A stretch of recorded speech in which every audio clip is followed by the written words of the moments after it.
Bueno, ahora sí va de nuevo, va un repasón rápido para que quede en el video que le subo, ¿vale? Entonces tenemos que el esófago es un tubo muscular de alrededor 25 centímetros de longitud y está por detrás de la tráquea y por delante de la columna vertebral, ¿ok? Su límite superior va a ser la laringofaringe, que es la porción más inferior de la faringe, y va a atravesar todo el mediastino a lo largo por delante de la columna, ya quedamos, ¿no? Y bueno, va a pasar a través del diafragma por un orificio, ¿ok? Por este orificio, para que esto que yo señalo con rojo es el diafragma. Entonces, para atravesarlo va a haber un orificio y este orificio se llama hiato esofágico, ¿ok?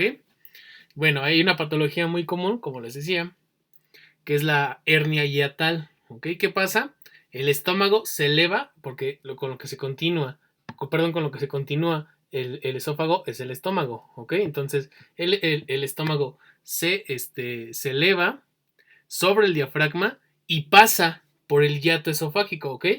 ¿Qué quiere decir? Que una parte, lo único que debe estar atravesando por el hiato esofágico es el esófago, ¿ok? Para eso es el orificio. Pero cuando el estómago, hay patologías en donde el estómago se eleva, entonces una porción de estómago pasa por el mismo hiato esofágico y esto es una protrusión, ¿ok? El estómago protruye por este orificio esofágico o este hiato esofágico y esto le vamos a llamar hernia hiatal, ¿ok? ¿Qué es una hernia? Lo veremos mucho más adelante en las patologías, pero pues una hernia es la protrusión de una víscera a través de un orificio natural por el cual no debe pasar naturalmente, ¿ok? Entonces una hernia hiatal es cuando el estómago se protruye, sale por este orificio o este hiato esofágico, cuando esto no es normal, solo debe estar atravesando el esófago y esto le vamos a llamar hernia hiatal, ¿ok? Pues vamos a ver la histología del esófago. Todo,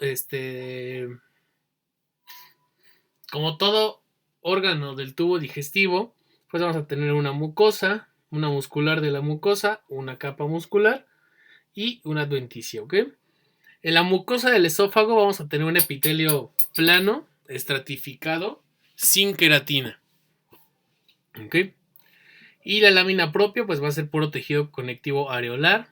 En la muscular de la mucosa vamos a encontrar músculo liso. Y pues en la porción del estómago, cerca del... se me olvidó comentarles que nuestro esófago lo vamos a dividir en una porción cervical que va a estar a la altura de las últimas dos vértebras cervicales, en una porción torácica que pues atraviesa todo el tórax y una porción muy pequeña que es la porción abdominal, ¿ok? Unos centímetros apenas, que es lo que se conecta con el estómago, pasando el diafragma, ¿ok? Entonces, ahora sí, en la porción abdominal, la porción que está muy cerca del estómago, la mucosa del esófago va a tener muchas glándulas mucosas, o sea que van a estar produciendo moquito. Y el epitelio plano estratificado, de los labios, boca, lengua y bucofaringe y laringofaringe y esófago, van a brindar mucha protección contra la abrasión y las partículas del alimento que se mastican. ¿Están de acuerdo que las texturas de los alimentos que llegamos a comer, si no existiera esta producción de moco por este epitelio, se lastimaría? ¿Ok? Hay alimentos que por sus texturas, por sus consistencias, podrían llegar a lastimar la mucosa del tubo digestivo, en especial desde la boca hasta el estómago, y entonces por eso el epitelio de estos órganos va a estar con muchas células productoras de moco, ¿ok? Y bueno, la capa submucosa va a contener tejido conectivo areolar, vasos sanguíneos que le van a provocar la irrigación y el drenaje a nuestro esófago y también glándulas mucosas, ¿ok? La túnica muscular, o sea, la capa muscular del tercio superior, o sea, estamos hablando de la porción cervical del esófago, va a estar constituido por músculo esquelético. ¿Por qué? Porque acuérdense que el músculo esquelético es voluntario, entonces la porción cervical, la parte superior de nuestro esófago, va a colaborar en el hecho de la deglución, pero de una manera voluntaria, ¿ok? Y en el tercio intermedio, o sea, hablando del tercio o de la porción torácica, va a estar constituido por músculo liso, así como también el tercio inferior o la porción abdominal, ¿ok? Entonces, porción torácica y porción abdominal va a ser músculo liso, porque sí participa en la deglución el esófago, pero de una manera involuntaria, ¿ok? Y la porción cervical de nuestro esófago va a contener músculo esquelético porque es músculo a voluntad, ¿ok? Para que nosotros deglutamos a voluntad, ¿vale? Bueno, en cada extremo del esófago, dejen borro estas rayas, en cada extremo del esófago, o sea, en el extremo superior y en el extremo inferior,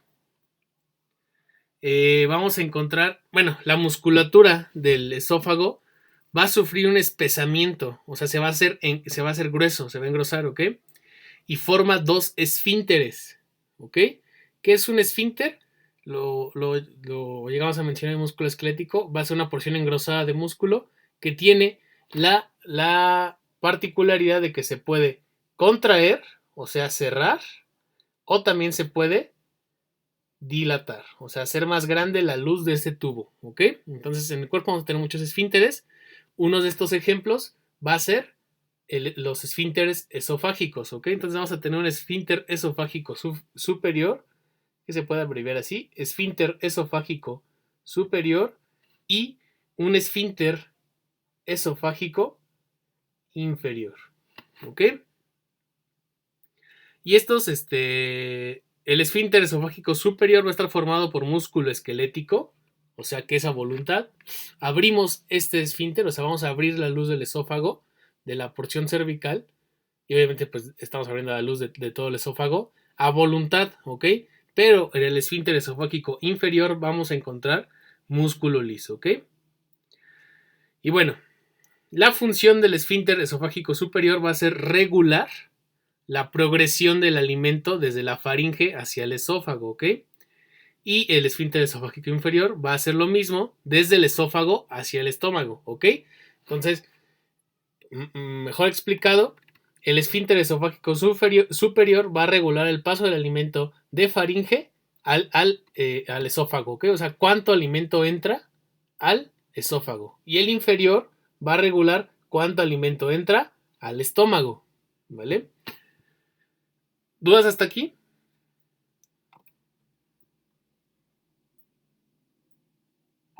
No, profesor. No, profesor.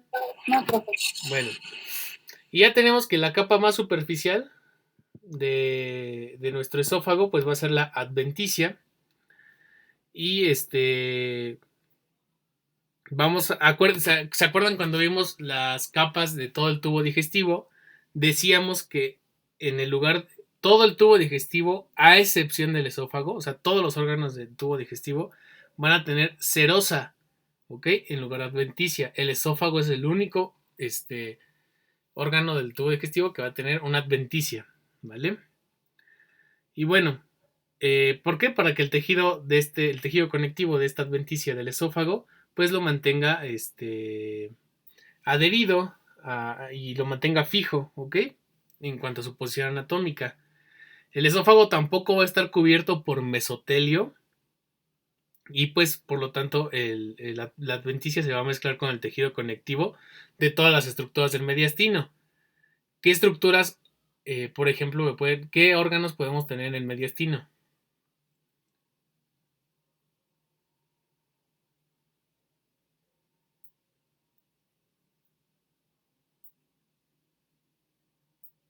Acuérdense cuando vimos mediastino y que había órganos en esa cavidad. Vimos todo un módulo.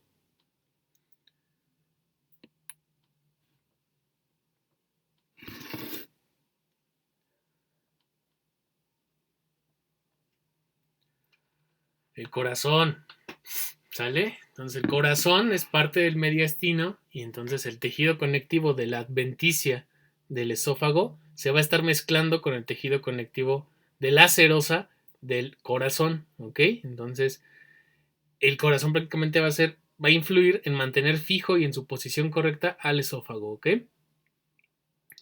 Y bueno, ¿cuál es la fisiología o la función de nuestro esófago va a ser básicamente secretar moco y transportar los alimentos hacia el estómago, ¿ok? Entonces, ¿se acuerdan que el caminito va así? Tenemos cavidad oral, se encarga de masticar, de mezclar y de humedecer el bolo alimenticio.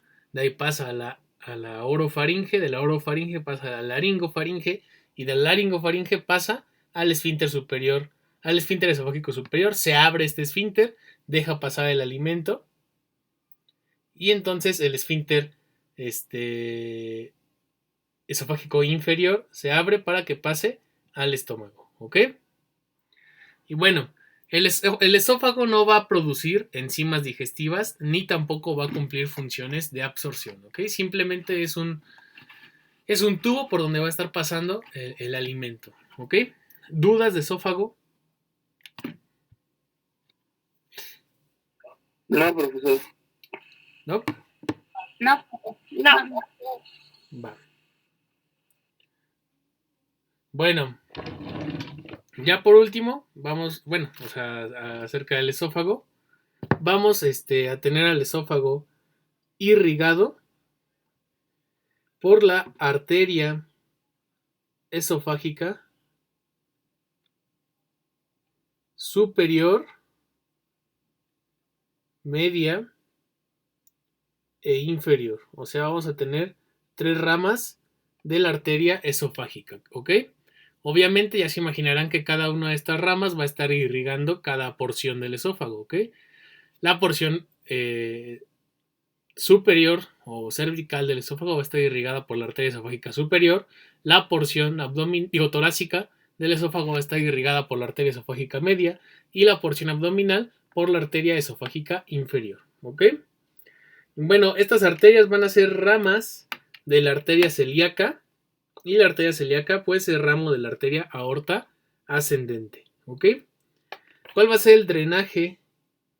El drenaje de nuestro esófago. También vamos a tener una vena esofágica superior, media e inferior. El caminito es el mismo.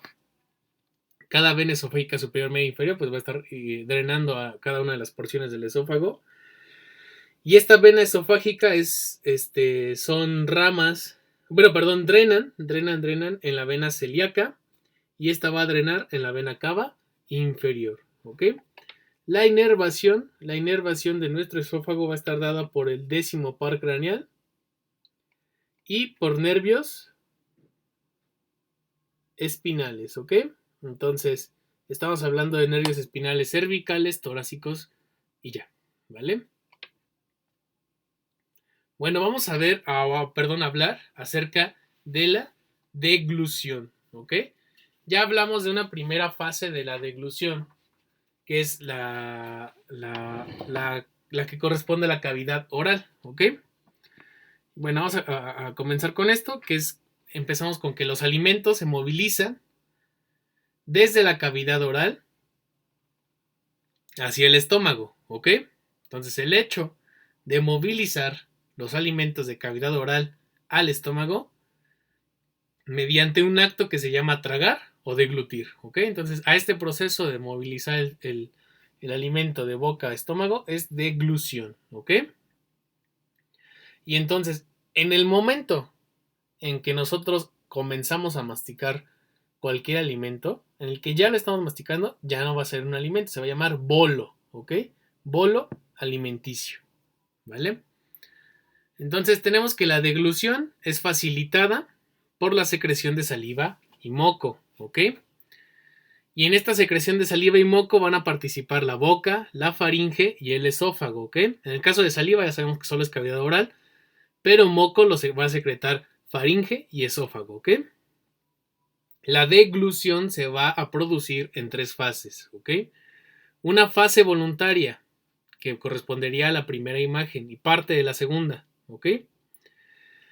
La fase voluntaria es en la que el bolo alimenticio pasa de de cavidad oral a la bucofaringe, ¿ok? U orofaringe. Y la fase 2 va a ser la fase faringea, ¿ok? Entonces aquí vamos a tener un paso involuntario del bolo a través de la faringe hacia el esófago, ¿ok? Y por último vamos a tener una fase esofágica, ¿ok? Y esta fase esofágica también va a ser involuntaria, en la que tenemos que el bolo alimenticio pasa del esófago al estómago, ¿ok?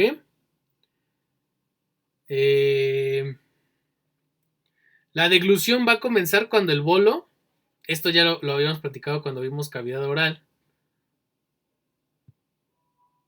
Entonces tenemos que la deglución va a comenzar cuando el bolo es forzado hacia la parte posterior de la cavidad oral, ¿ok?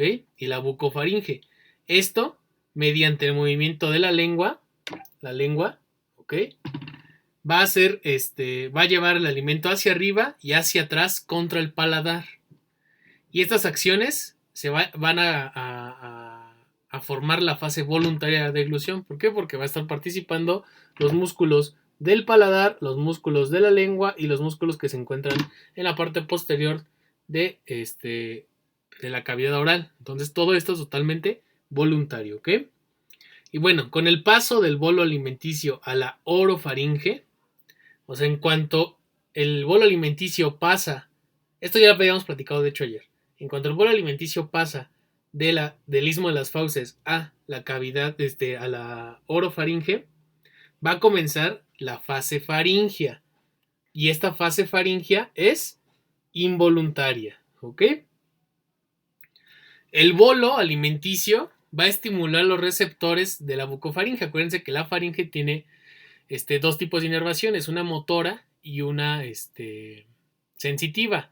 Entonces vamos a tener receptores sensitivos que se van a activar cuando pase este bolo alimenticio, ¿ok? Entonces estos receptores de la faringe, de la orofaringe en específico, van a enviar impulsos al centro de la deglución. Y el centro de la deglución se encuentra en el bulbo raquídeo, ¿ok? Y en el puente también. Entonces los impulsos que regresan, acuérdense, el que el bolo alimenticio active a los receptores de la orofaringe, esto se va a llamar aferencia. Entonces esto llega al tallo cerebral, en específico al bulbo y al puente, y entonces el bulbo y el puente van a mandar eferencias, ¿ok? Van a mandar eferencias que regresan al paladar blando y la úvula, ¿ok? ¿Se acuerdan de la campanilla? Pues, y esta úvula y el paladar blando se van a mover hacia arriba para cerrar la nasofaringe, ¿ok? Entonces en este momento el paladar blando lo señalo con el color azul. Paladar blando, esta parte, se va a elevar. ¿Para qué? Para que se cierre la cavidad nasal o la nasofaringe, la porción nasal de la faringe, ¿ok? Y así vamos a impedir que los alimentos y el líquido entren a la cavidad nasal, ¿ok? Y bueno, además ya sabemos que la epiglotis, la epiglotis va a cerrar, se los dibujo de verde, ¿ok? Acuérdense que la epiglotis es la tapita de la laringe, ¿ok? Entonces este epiglotis se cierra para tapar la laringe y entonces el alimento tampoco vaya a vías aéreas respiratorias, ¿ok? Y bueno, entonces el bolo se va a desplazar a lo largo de la bucofaringe y la laringofaringe y después va a llegar al esfínter, bueno, va a llegar al esfínter esofágico superior. Este esfínter se va a relajar y entonces el bolo va a pasar hacia el esófago, ¿ok? Y bueno, entonces vamos a comenzar con la fase esofágica de la deglución, que es toda esta imagen, ¿ok? Y la fase esofágica de la deglución comienza con la apertura del esfínter esofágico superior. Y entonces, el bolo entra al esófago. Y durante esta fase, la peristalsis, ¿qué es la peristalsis? Significa constricción, ¿ok? Entonces acuérdense que tenemos unas capas de músculo liso en el esófago y entonces la peristalsis va a hacer que el músculo liso se contraiga y entonces van a cerrar la luz, ¿ok? Van a hacer más pequeña la luz del esófago y entonces la peristalsis, la progresión de estas mismas contracciones y las relajaciones, porque va a estar contrayéndose, contrayéndose y relajándose, ¿ok? Todo el esófago. Y esto de una manera coordinada.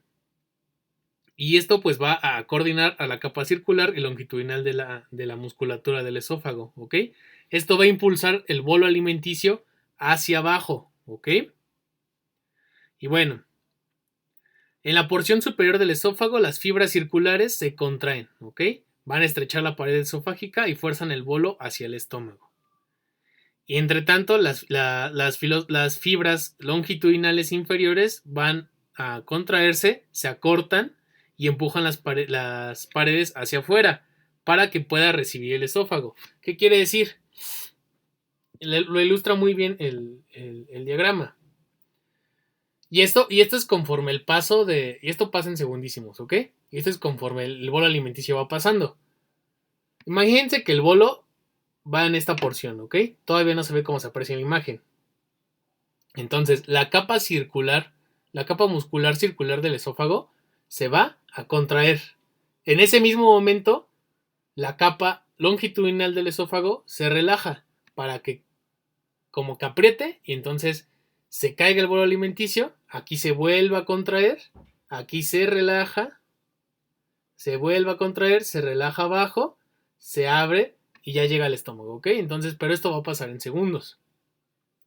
¿Sí me explico? O sea, es como ir haciendo un choricito. Arriba se contrae, abajo se relaja. Arriba se contrae, abajo se relaja. Y esto va empujando, pues, el bolo alimenticio a lo largo de los 25 centímetros del esófago. ¿Sí me explico? Sí. Y bueno, las contracciones se van a repetir en ondas que empujan el bolo hacia el estómago. Y pues de acuerdo a que el bolo alimenticio se aproxima al extremo del esófago, el esfínter esofágico inferior, se va a relajar y entonces el bolo alimenticio se mueve hacia el interior del estómago, ¿ok? Y pues tenemos que el moco que es secretado por las glándulas del esófago van a lubricar al bolo alimenticio y pues también van a reducir la fricción. El paso de los alimentos sólidos o semisólidos, esto puede ser pregunta de su examen, ¿ok? Entonces, alimentos sólidos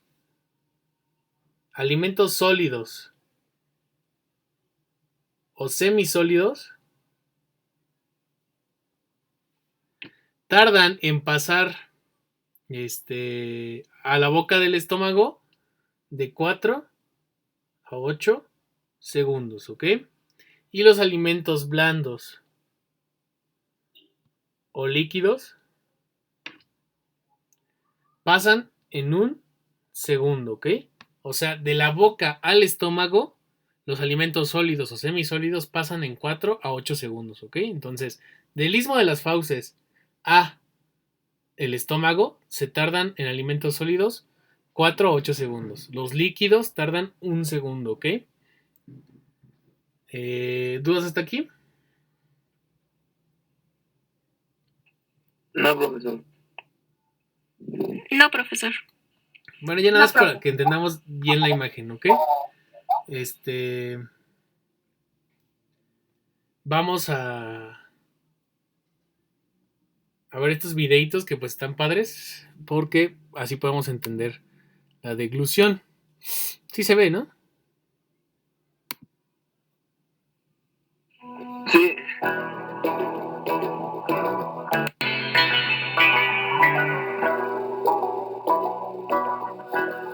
Ahí va a pasar alimentos semisólidos, ¿ok? Ahí vean cómo la musculatura de la lengua, esto que estoy señalando con mi cursor, la musculatura de la lengua va a llevar el alimento hacia el paladar blando, que vendría siendo esta parte, ¿ok? Entonces, empuje el alimento hacia arriba.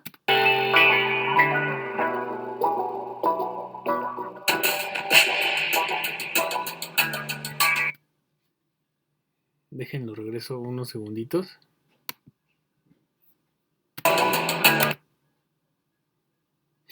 Vean, en este momento, para esto ya se cerró la glotis, ya, o sea, ya se cerró la tapita de la laringe, ya se cerró, el paladar blando se empujó hacia arriba y cerró la cavidad nasal para que el alimento no entre ni a vías aéreas, inferiores ni superiores, ¿ok?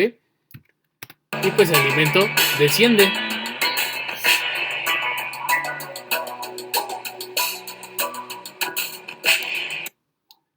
Le quito el sonido. Ahora vamos a pasar a líquidos, ¿ok?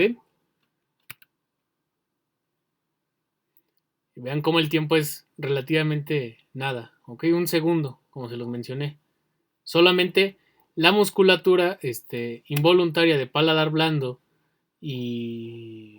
Ajá, de paladar blando y de lengua, pues lo único que tienen que cumplir la misión es de cerrar cavidad nasal y laringe, ¿ok? Pues para que el líquido no se vaya a estos lugares. Entonces ustedes se preguntarán, ¿qué pasa en el momento en el que a todos nos ha pasado?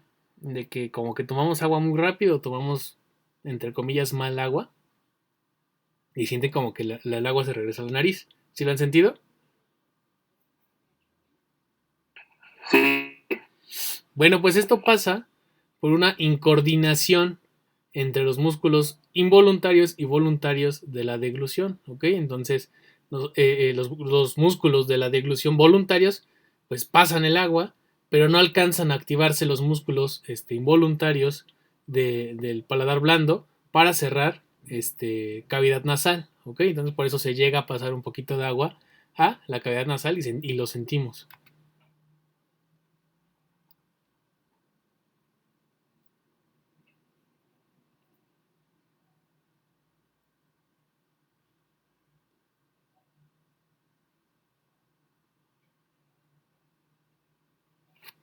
Bueno, vamos a ver otro, que pues esto ya es una animación.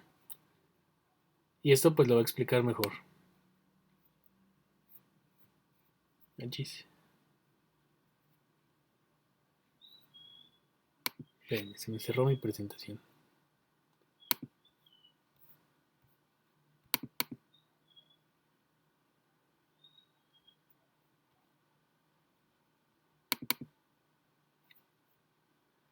Vamos a ver este.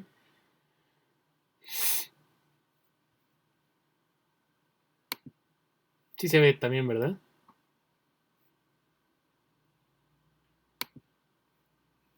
Sí. Vean ese primer paso.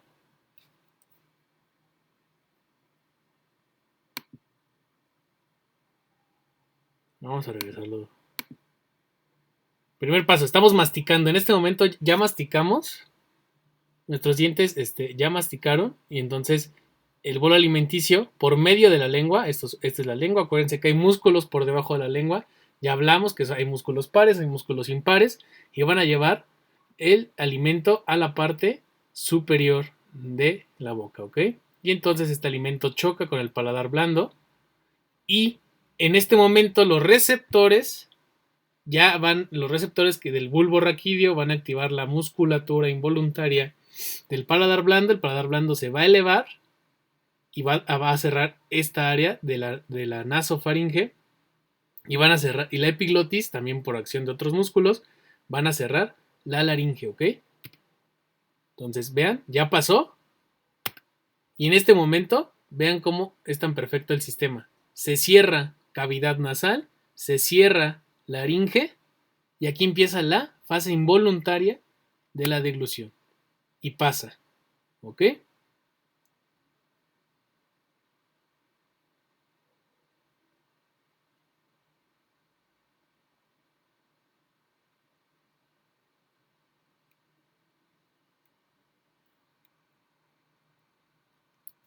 Sí se entendió, así ya está un poco más explicado. Con diagramitas. ¿Dudas? Yo, profe, también no, cuando tomas, bueno, nunca la pasado que cuando tomas agua así rápido, como que se le atora, pero siente así como si, no sé, un piquete bien fuerte en el pecho. ¿En el corazón? Sí. Esto que es porque nosotros pasamos, aparte de una gran cantidad de agua, pasamos como una gran bocanada de aire. Entonces esto va a aumentar la presión que del... ya, o sea, acuérdense que el agua o los líquidos pasan en segundos, ¿ok? Al, al, al estómago, ¿ok? Pero cuando tú estás tomando así de una manera muy brusca el agua, aparte de tomar el agua, tomas una bocanada de aire. Entonces va con aire un poco de agua. Pues como un efecto válvulas, se completa el proceso de cerrar nasofaringe y cerrar laringe. Pero esa como burbuja de agua que la va a empujar el esófago, ¿qué hay por delante del esófago? La tráquea. Entonces, esto, uno empuja a la otra y va a irritar a la parte nerviosa somática o sensible de, de estos nervios. Y acuérdense que estamos hablando del mediastino. Entonces, el mediastino, pues los nervios somáticos se van a irritar y por eso se siente esa sensación como de opresión o picazón cuando tomamos agua o cualquier líquido, o por ejemplo refresco. Es muy común porque el mismo refresco, sin siquiera tomar la bocanada de aire, el refresco, pues por las burbujas de gas que tiene, vamos a sentir esa sensación. ¿Ok? ¿Dudas? Bueno, sí respondí tu duda. Oh, ya, muchas gracias. Sí, muchas gracias. ¿Alguien más? No, profesor. ¿No? Bueno, ya nada más vamos a terminar con esto. Porque mañana vamos a ver estómago. Y a partir de que entramos a estómago, vamos a entrar a los órganos abdominales de el sistema digestivo. ¿Ok? Vamos a tener dos escuelas, ¿ok? O dos corrientes anatómicas que dividen a nuestro abdomen, ¿ok? Esta va a pertenecer a la escuela inglesa, ¿ok? Y la escuela inglesa va a dividir a nuestro abdomen en 4 o cuadrantes, ¿ok? No se ve lo que yo dibujo, ¿verdad?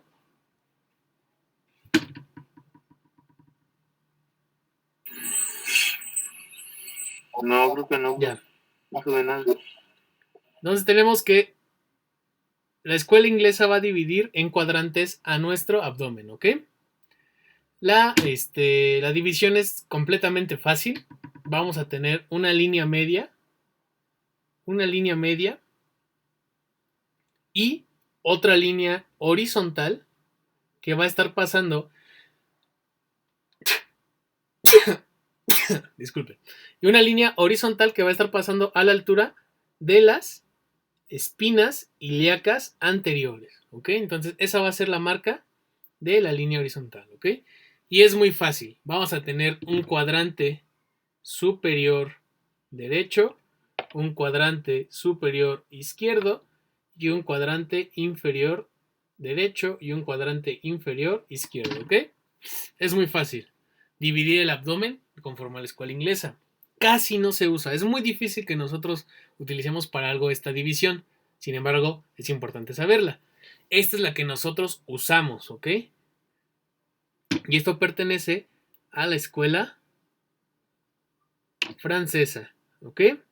Y entonces, la escuela francesa va a dividir el abdomen en 9 regiones, ¿ok? En 9 cuadritos o 9 regiones. Pero llamémosle regiones, que es lo correcto, ¿ok? Vamos a tener dos líneas verticales. Una, dos, ¿ok? Dos líneas verticales y dos líneas horizontales, ¿ok?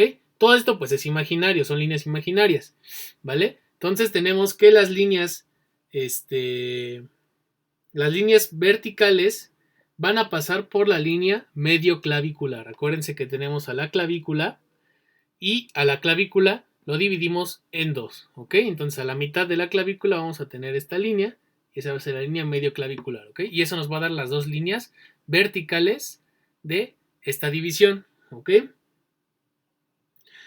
Las líneas horizontales van a pasar, la primera línea horizontal va a pasar por debajo del borde costal de la última costilla. Aquí se ve mejor, tenemos a la última costilla y por debajo de ese borde costal, de esas últimas costillas, va a pasar esa línea, esa primera línea horizontal, ¿ok?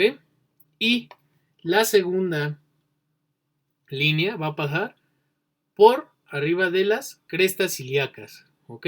Vean, estas son las crestas ilíacas y esta es la cresta ilíaca anterior, ¿ok? La cresta del ilion que se proyecta hacia adelante en el abdomen, ¿ok? Entonces esas van a ser las líneas que van a marcar a nuestro abdomen, ¿ok? Y esta es la división que nosotros utilizamos siempre, ¿ok? Tanto para la exploración física como para estudiar anatomía, ¿ok? Entonces vamos a empezar con las regiones centrales, ¿ok? Sí, la forma correcta es 1, 2, 3, 4, 5, 6, 7, 8 y 9, ¿ok? Pero vamos a memorizarlo. Bueno, en realidad es como les acomode, ¿ok? Pero sí toman en cuenta que la numeración va 1, 2, 3. O sea, empezamos por el centro y de ahí nos vamos a la derecha y luego a la izquierda. Centro, derecha y luego izquierda, ¿ok? Centro, derecha y luego izquierda, ¿ok? Así es como va la numeración para completar los 9 cuadrantes. Entonces tenemos que en el centro la región superior se va a llamar epigastrio, ¿ok? O región epigástrica.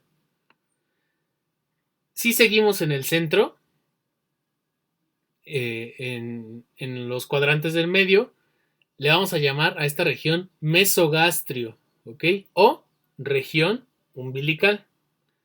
Y la parte más inferior de la parte central del abdomen se va a llamar hipogastrio o región hipogástrica, ¿ok? En cuanto a los laterales, las líneas superiores se van a llamar hipocondrios, ¿ok? Va a haber un hipocondrio derecho y un hipocondrio izquierdo. Las líneas, los cuadrantes centrales, laterales, se van a llamar flancos, ¿ok? Y tenemos un flanco derecho y un flanco izquierdo. Y la línea inferior, laterales, se va a llamar fosas ilíacas, ¿ok? Entonces tendremos una fosa ilíaca derecha y una fosa ilíaca izquierda, ¿ok? Entonces, cada vez que yo les señale o que les diga, bueno, por ejemplo, el estómago se encuentra en la región, parte de la región epigástrica e hipocondral izquierda, ¿ok? Entonces ustedes más o menos ya deben de ubicarse con este tipo de topografía abdominal. ¿Sí me explico? Por ejemplo, el intestino delgado, su porción central la mayor parte del intestino delgado, pues se va a encontrar en la región umbilical o mesogástrica y parte de la hipogástrica, ¿ok? Y así, ¿ok? Todo para esto sirve la división del abdomen en regiones, ¿ok? Entonces, la escuela francesa va a dividir al abdomen en regiones y la escuela inglesa en cuadrantes, ¿ok? Entonces es muy importante que memoricen estos nombres y aparte más o menos qué órganos se encuentran en cada uno de las regiones, ¿ok? ¿Dudas hasta acá?